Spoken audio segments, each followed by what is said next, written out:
Well, it happened. It finally happened. He's on his own three legs. This is about a year later than I expected it to happen, but hey, sometimes life gets in the way. But this is awesome. He's so much bigger once he's put together. It's hard to describe. The dome, the body, the legs have all been sitting in the workshop here forever, but this is the first time they've all been together, and it's just really, really cool.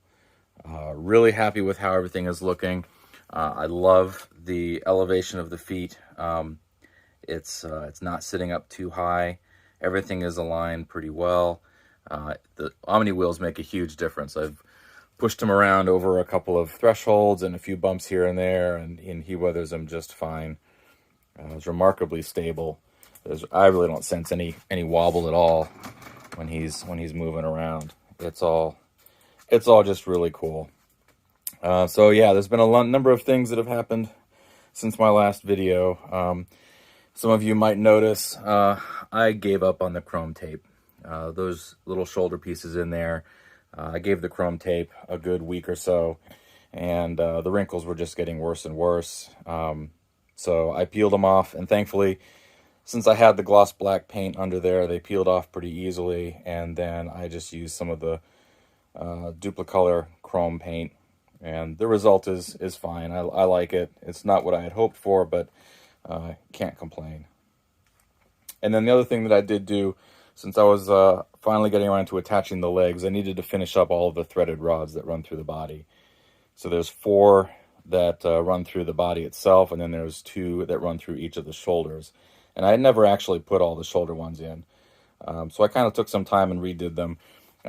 Before I had some lock nuts underneath there that really protruded a little bit more than I liked. So I redid the body ones and put regular flat nuts on there.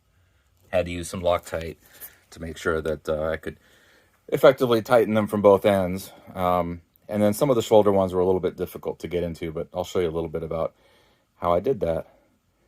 But yeah, he's finally standing on his own. So let me show you a little bit about how I got to this point.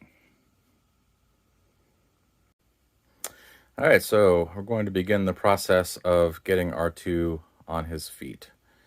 So the first thing we've done is attach the center foot. That's held in place with 4 screws from the inside. I have my custom designed battery box in there, but I left access so you can get those 4 screws to hold the foot on. It doesn't seem like much, but it's definitely on there pretty firmly. FYI, R2 is resting on an infant changing mat. I picked one of these up because I figured it would be just about the right curvature to cradle R2 while he's being worked on. I've also removed the dome motor mount, mainly because that sticks up beyond the plane of the top ring a little bit, and I anticipate needing to turn R2 upside down at some point. So I wanted to make sure that I had the Lazy Susan off as well as the dome motor mount. That way I've got a little bit more flexibility in how I deal with them.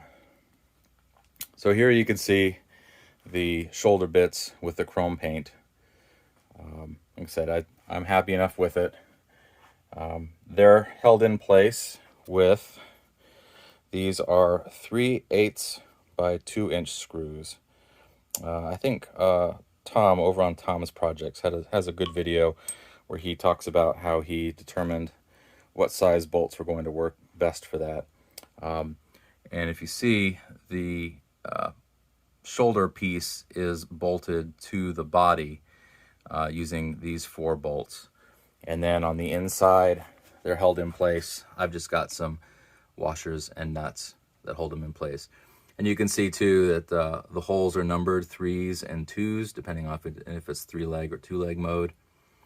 So just make sure that you have the shoulder pieces on the right side. The A shoulder goes on R2's right side and the B on the left.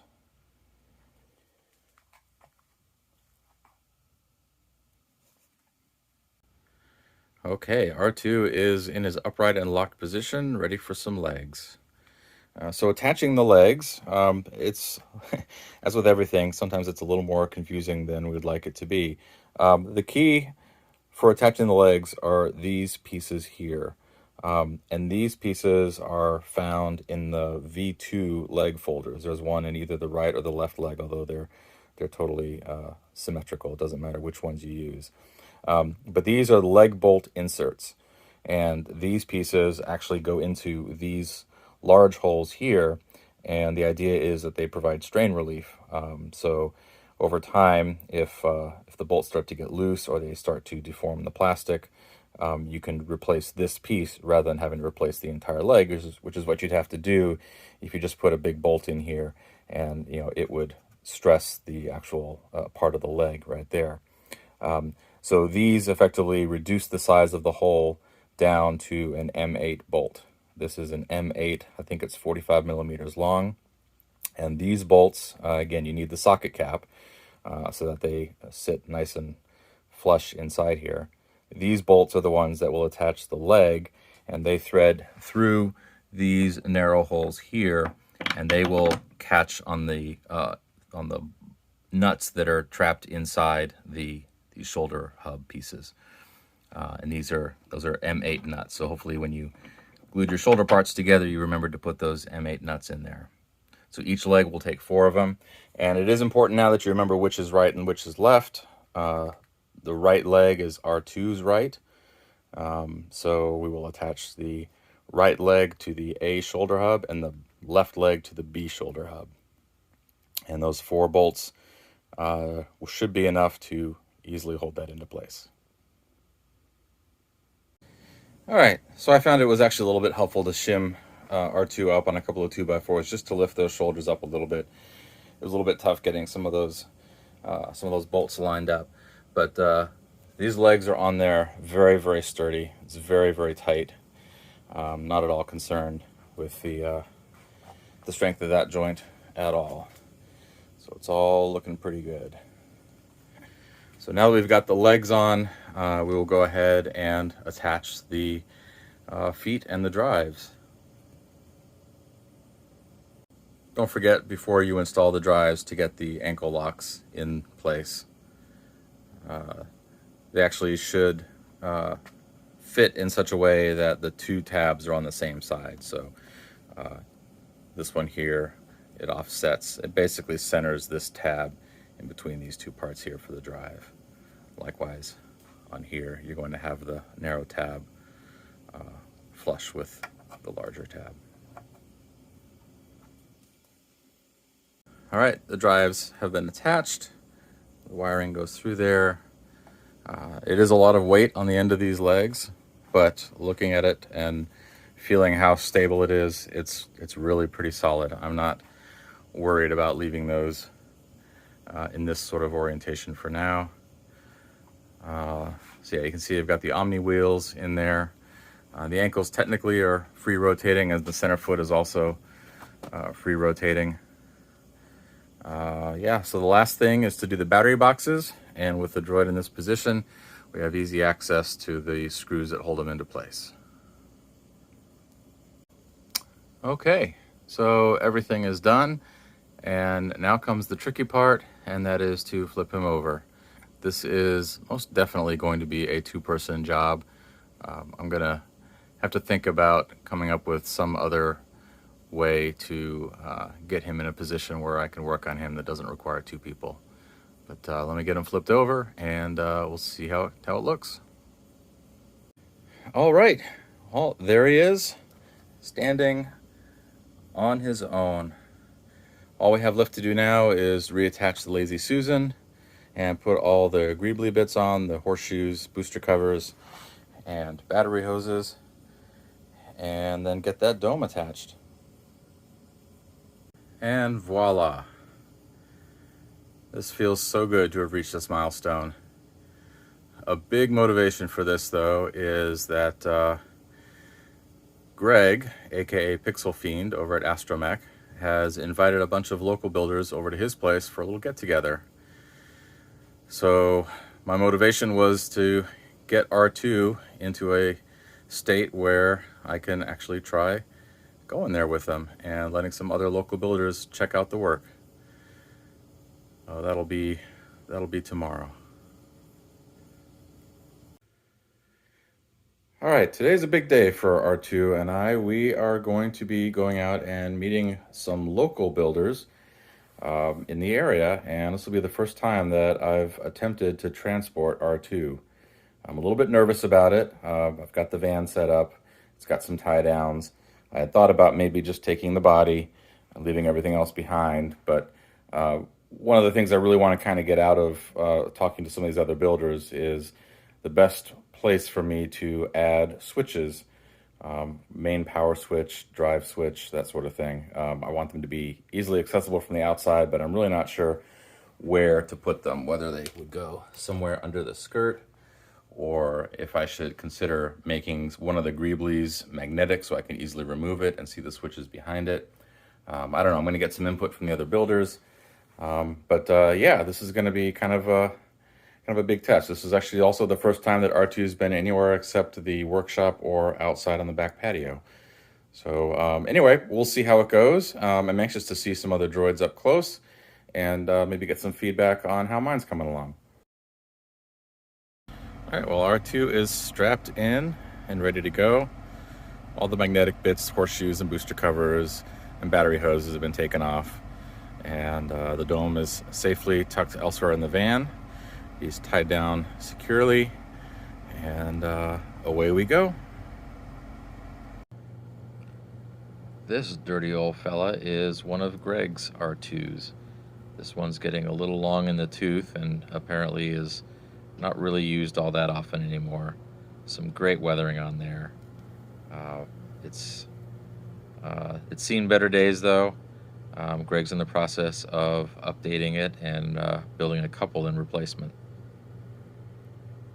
Another good-looking droid.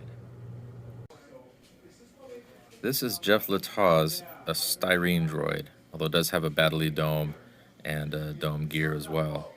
The amazing thing about this is going to be a 323. He did show the process. He's still working out some kinks, but it was incredible. I was particularly interested in the electronic side here. You see down at the bottom there, he's got his main power switch and relay. That's going to be the first step of my implementation of electronics. And then there's a lot more to do. But 323, boy, that eats up a lot of space on the inside. Really cool. Also got to see a really cool electronics board. This was Terry's electronics board from his droid. The entire thing can be lifted out of the droid in one piece. He got to show us his 24-volt tool battery system, which was really neat. But I was particularly impressed with the way he stacked his components. Rather than laying them all flat on the board, use these little tool trays and basically built his own little shelves, and he could stack layer upon layer. It's really kind of cool. It's going to make me put some thought into that for my droid. Of course, it wouldn't be a Star Wars get-together without some other Star Wars-related stuff. I think this was Greg's Tusken Raider mask, and it was really, really cool. Just awesome. But the piece that really stole the show was Izzy's 1/6 scale TIE Fighter. This thing is massive. He's designed it and modeled it from scratch. It's got a fully lit interior. He was there actually to pick up some styrene pieces from Greg to form the wing frames for him to complete building it. And yeah, that's how big it is. That's just crazy awesome. Well, we managed to make it back home safe and sound. I gotta say, that was so much fun hanging out with those guys. Um, it's amazing how much motivation something like that provides. For all you builders out there, do yourself a favor, reach out, find some builders in your area. You might be surprised at how many are in your area. There were almost 10 people at Greg's, and we had a great time. Everyone was super friendly, really encouraging for everyone, showing off what they've been doing, what they've got in the pipeline. Everyone was just awesome. So nothing lights a fire under you than having the motivation of people that are interested in what you're doing and anxious for you to make some progress. So it's really kind of lit a fire under me. I got to start working on my doors, get those utility arms fixed in there. and start working on the electronics. I think that's going to be my big push through the winter, is to get him running on batteries, and yeah, and then go from there. So anyway, this was kind of a long video, but a lot has happened, and it's just it's a really cool milestone. So take care, and I'll talk to you all again soon.